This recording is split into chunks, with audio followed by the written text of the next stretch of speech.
जय माँ इंद्राक्षी, जय अम्बे। इंद्राक्षी धाम में दर्शकों आप सभी का हम हार्दिक स्वागत करते हैं। आज के दिन जिन जातकों का जन्म दिवस है, मैरिज एनिवर्सरी है, उन सभी को हमारी तरफ से बहुत बहुत शुभकामनाएं। आज छोटा सा सब्जेक्ट है। बहुत लोगों की हथेली के मध्य में तिल होता है और हथेली के मध्य से में ही व्यक्ति की भाग्य रेखा होती है, जिसको लक लाइन कहा जाता है।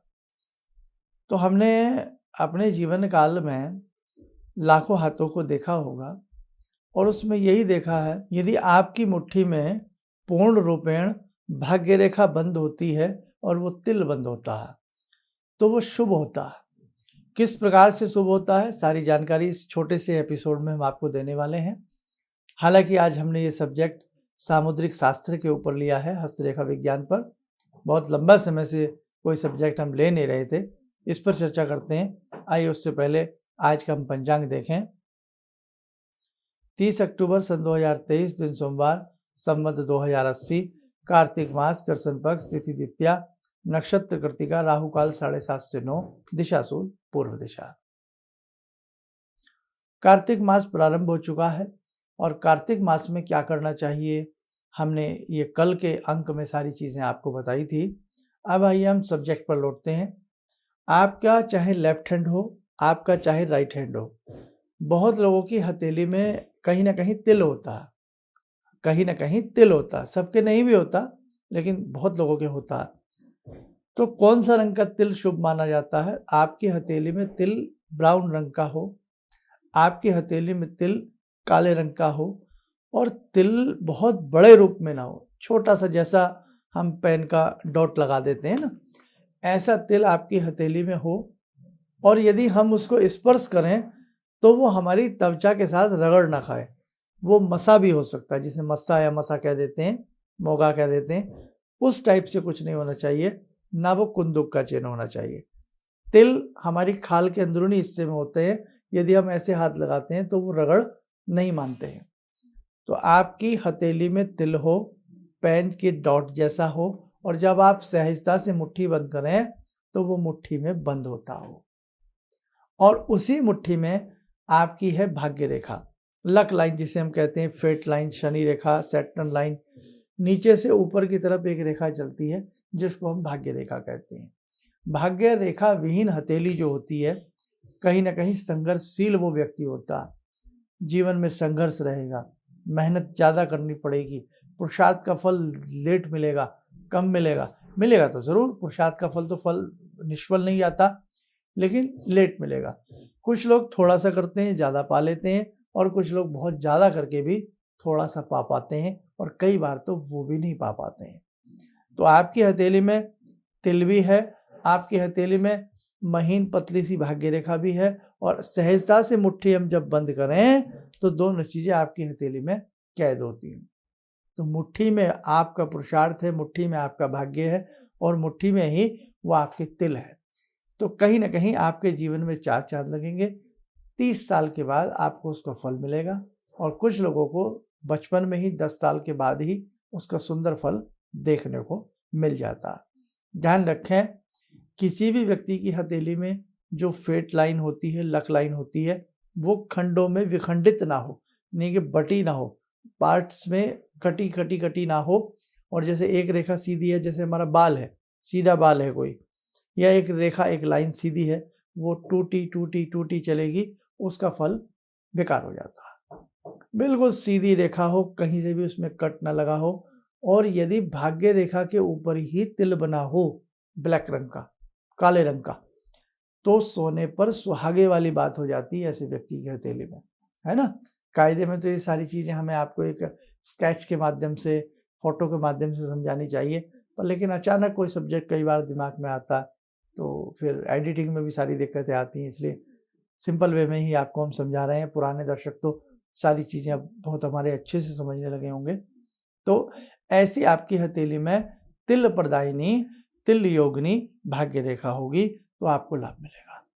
और एक चीज़ और सुनो, बहुत लोगों की हथेली में मध्य से भाग्य रेखा निकलती है, हथेली के मध्य से, बीच में से भाग्य रेखा निकलती है, नीचे नहीं होती है, मध्य से भाग्य रेखा निकलेगी। कुछ लोगों के मध्य से भी ऊपर से भाग्य रेखा निकलती है।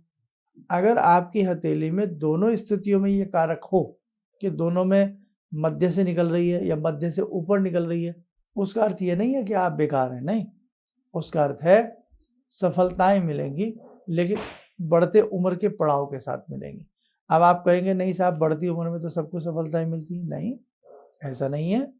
कुछ लोग बचपन से ही सोने की चम्मच लेकर के पैदा होते हैं और कुछ लोगों के हाथ में सोने की चम्मच भी चोरी हो जाती है, और कुछ लोगों को जिंदगी भर सोने की चम्मच से मतलब है एक जिंदगी में एक अमीरी में पैदा होना, एक धनाढ़े स्थिति में रहना, समृद्धशाली स्थिति में हमारा जीवन गुजरना। तो बहुत लोगों का सारा जीवन निकल जाता है गरीबी में। तो कहने का भाव, आपकी हथेली में यही भाग्य रेखा शुभ होगी यदि वो कहीं से खंडित ना हो और उस पर यदि काला तिल है। अब आपको आज हम बड़े एक दो उपाय भी बता देते हैं, बात चल रही है। अगर आपकी हथेली में भाग्य रेखा कमजोर है, शुभ स्थिति में नहीं है, आपको लगता है लाइक ए रोलिंग स्टोन आपका जीवन बना हुआ है, बहुत सारी दिक्कतें हैं, तो आपको कौवे पक्षी की सेवा करनी चाहिए, आपको शनि आराधना करनी चाहिए, और उसके साथ साथ यदि आप दशम महाविद्याओं में या भगवती की नव विद्याओं में या भगवती के किसी भी शक्तिपीठ से जुड़ करके देवी साधना आप करते हैं तो आपको अपरंपार लाभ मिलेगा। इसमें कहीं कोई शक नहीं है कि जिसने भी भगवती की जगजननी की आराधना की है उसने जीवन में बहुत कुछ पाया। वैश्य और समाधि को ले लीजिएगा, जिन्होंने दुर्गा सप्तशती पढ़ी हो तो कैसे वैश्य को भी राज्य मिला, कैसे उसको वैश्य को सुख मिला, मोक्ष मिला, और कैसे समाधि को सारा राज्य मिला। कहने की बात है, जब भगवती या उपासक भगवती की उपासना करता तो सुख सौभाग्य की उसको नाना भांति से प्राप्ति होती है। स्वामी रामकृष्ण परमहंस जी से जब नरेंद्र जी की ये वार्तालाप हुई और स्वामी रामकृष्ण परमहंस जी ने नरेंद्र से कहा कि जाओ, जो तुम्हें भगवती से मांगना है तुम भगवती से वो मांग लो।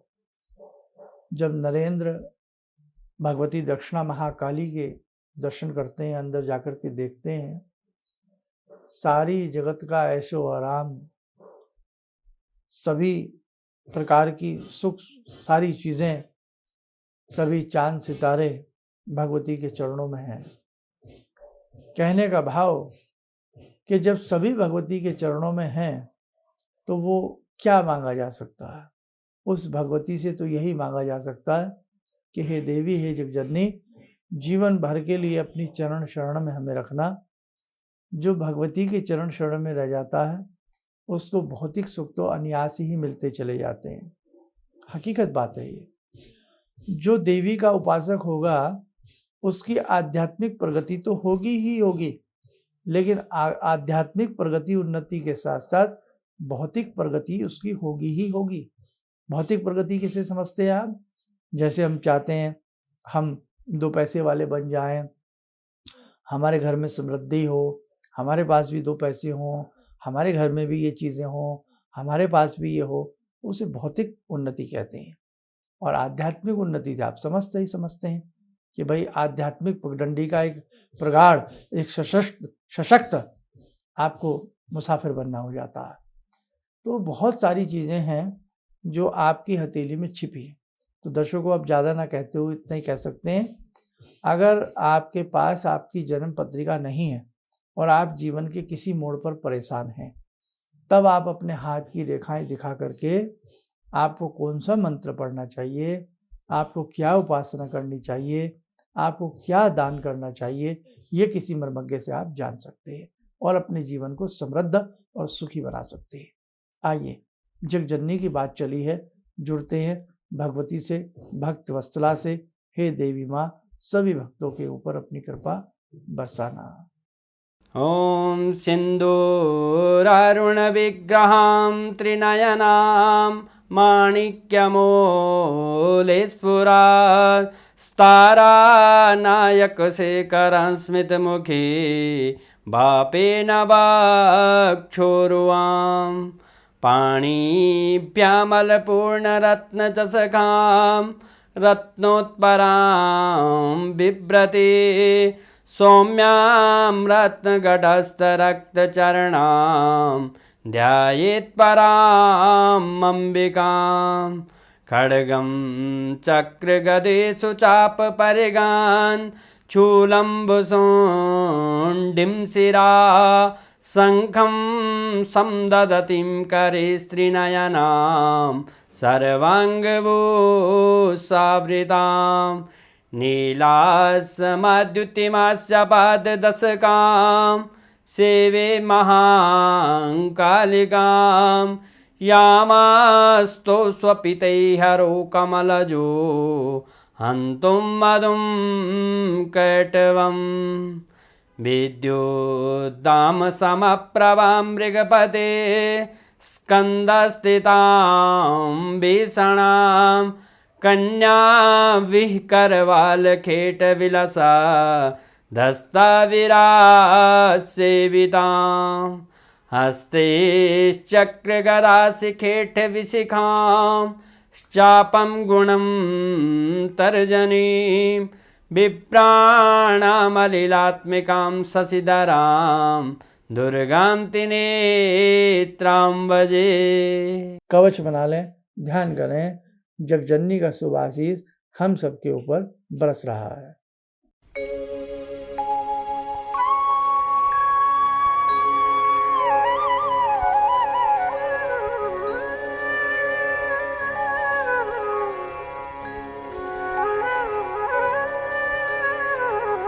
ओम बोलते हुए नेत्र खोलें, सामान्य हो जाए।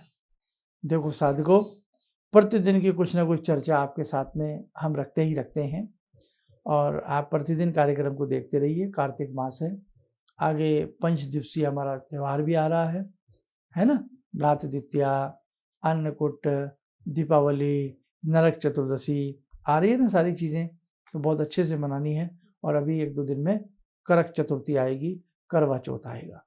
उसके बारे में भी हम आपको जल्द से जल्द एक विशेषांक दे देंगे कि करवा चौथ पर हमें क्या करना चाहिए और आने वाले 30 त्योहारों में हमें किस प्रकार से अपने भगवान की पूजा करनी चाहिए। चलिए, आप सब स्वस्थ रहें, सुखी रहें। इन्हीं शुभकामनाओं के साथ हम अपनी वाणी को विराम देते हैं। जय जय अम्बे। जिंदगी के इस प्रवाह में तमाम लोग डिप्रेशन के इस हालात से गुजर रहे हैं। सफलता असफलता अपनी जगह की बात है, लेकिन पता नहीं कितने सारे लोगों को इन्होंने डिप्रेशन से उबारा है, नया मोटिवेशन दिया है काम का। इनका जो एक अनुभव था कि एक मेरी बातें इनसे लगातार कभी कभार हो जाया करती हैं। एक दिन मेरी बात हो रही थी, अचानक इन्होंने प्रश्न किया कि क्या आपके यहाँ कौवे आ रहे हैं। मैं बहुत तेज चौंका। करीब 4-5 दिनों से कौवों का झुंड मेरे घर पे मंडरा था। तो मैं यही सोचने परेशान था, ये शुभ है अशुभ है, क्या चीज़ है। तो मैंने प्रश्न किया कि क्या मैंने आपको बताया कि मेरे घर में कौवे आ रहे हैं। कहने नहीं, मुझको दिखाई पड़ रहा है। तो कुछ तो अलौकिक है इनमें। दूसरा क्या, जो इनका उद्देश्य है, जब महाकुंभ में आए थे, मेरी इनसे वार्ता हुई तो मैंने इनका उद्देश्य जानना चाहा कि किस उद्देश्य के लिए आप काम कर रहे हैं।